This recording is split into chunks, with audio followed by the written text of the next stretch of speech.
Gen i troi. Hei, dwi'n ôl. Heddiw ar 5 Sioned dwi am sôn am steiliau hanfodol y Gaeaf.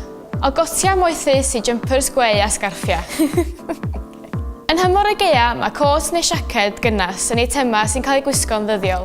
Mae'n bwysig i fod nhw'n gweddu'n dda efo sawl edrychiad gwahanol. Mae'r syniad o gael un cot ar gyfer y dydd ac un wahanol ar gyfer y nos yn hen ffasiwn erbyn hyn, a'r mwyaf mentrus ydi o y gorau. Taflwch y cotia sydet ac estynwch am yr rhai lliwgar. Dyma rai efo hoff eitema. Dwi'n gwybod mod i'n swnio'n obsessed efo Sara, ond maen nhw wedi llwyddo unwaith eto i ryddhau casgliad y gotiau unigryw o ran siap, lliw a defnydd. Y cotia swedd sydd dal fy sylw fwyaf, yn enwedig yr un yma ges i am 50 punt. Mae'n rili neis o ran siap, cyfoes, defnydd moethus, a mae'r gorffeniad yn rili da hefyd. Dwi'n dueddol o wisgo cot fel yma efo jumper efo hood a hefyd i'w baru efo sgarff trwchus. Mae cot fel hon yn mynd i fod yn boblogaeth dros y Gaeaf, felly cadwch olwg allan amdani. Dillledyn sy'n holl bwysig ar gyfer y misoedd oer yw jumper roll neck.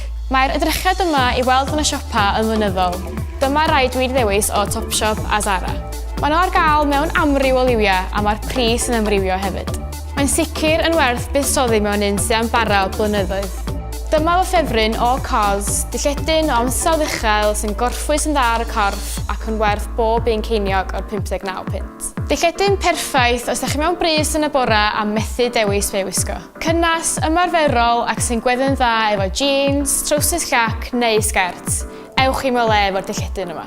Y Gaeaf yma, beth am ychwanegu dillledyn i'ch wardrob sy'n am gadw chi'n ofnadwy o gynnas ac am wneud chi sefyll allan. Mae unrhyw fath o liw gwerydd yn mynd i fod yn boblogaidd y tymor yma a mae'r got yma o Topshop yn sicr yn statement piece. Mae'r got yma yn casual ac yn sophistigedig a allwch wisgo fo ar gyfer y dydd neu'r nos. 125 punt, eitha drud ond fedrwch chi gadw fo yn byth a mae'n mynd i ddeffro wardrob unrhyw un. Edrychiad arall sydd wedi dod yn boblogaidd dros y misoedd dwytha a sydd wedi bod o gwmpas ers degawdau ydy'r puffer jackets. Siaced sydd wedi bod efo ni ers 1936 a sydd wedi dod yn ôl mewn sawl ffordd gwahanol ers hynny. Mae'r rhain wedi bod ar y catwalk gan Nick Owens a Alexander McQueen y gynharach yn 2016 a bellach ar gael ar y stryd fawr ac mewn siopa vintage. Mae pawb wedi dewis dilyn y cres yma a dyma ddau dwi wedi bigo o ddei ar wefan Urban Outfitters.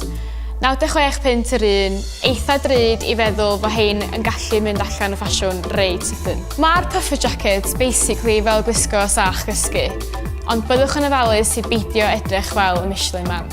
Dydy H&M byth yn siomi gyda'i amrywiaeth o accessories. Ges i'r sgarff yma am 799, bargan i feddwl faint o drwchus a esmwyth ydi o.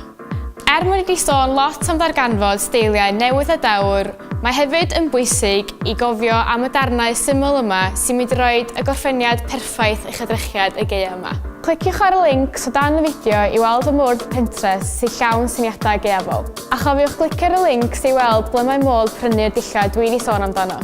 Welwch chi mis nesaf.